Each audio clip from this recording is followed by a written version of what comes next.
Hier vlak voor Kersfees wil ek jou nooi om saam met my te dink aan die lied van die engele op Bethlehem se herdersvelde. Daar in Lukas 2 vers 13 en 14 staan: Skielik was daar saam met die engel 'n menigte engele uit die hemel wat God prys en sê: Eer aan God in die hoogste hemel en vrede op aarde vir die mense in wie hy 'n welbehae het. Hierdie kort boodskap met die grootste aankondiging van 'n engel aan die herders is gevolg deur 'n koor van 'n menigte engele wat God prys. Volgens Job 38 vers 7 het engele gejubel en gejuig met die skepping. Hulle het dit weer gedoen toe die seun van God mens geword het in Bethlehem. Toe die hemelse plan vir die verlossing van die mens sigbaar geword het.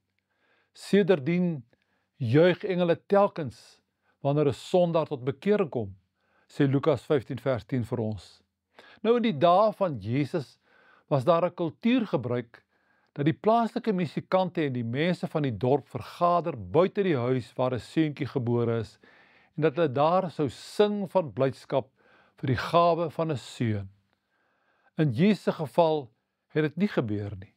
Niemand in die dorpie Bethlehem het waarskynlik geweet van die arm besoekers in die stal en dat daar vir hulle 'n seentjie gebore is nie. Tog was daar sang, die mooiste sang denkbaar.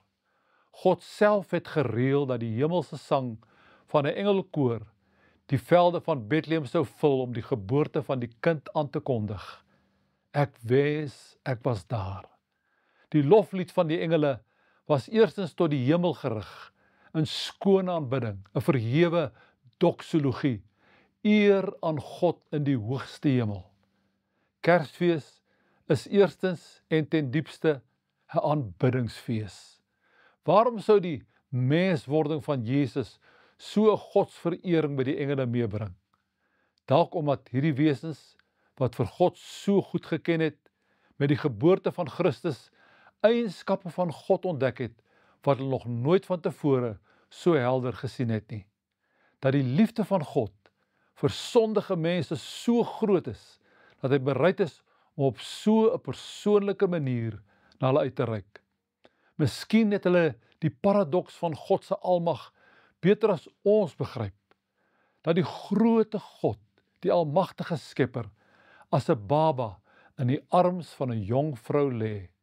Sy goedheid en barmhartigheid teenoor mense wat so sondig is, het die engele meer as ooit van tevore laat besef hoe groot sy liefde is, en hulle het sy liefde besing.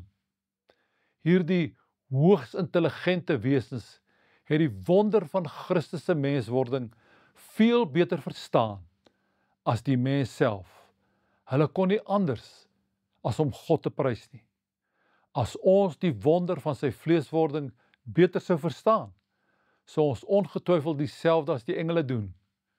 Benewens die loflied aan God, het die engelekoor se lied ook 'n wonderlike boodskap vir die mense gehou: vrede op aarde. In die mens het God 'n welbehae.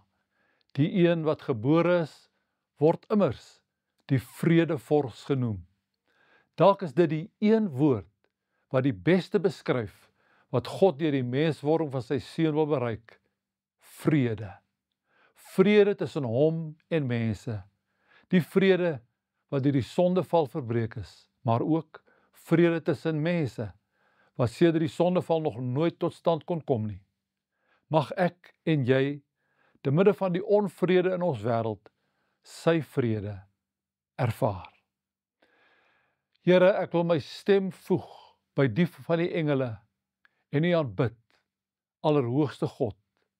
Aan U al die eer. Amen. Mag jy 'n geseënde, wonderlike Kerstyd beleef. Alles van die beste.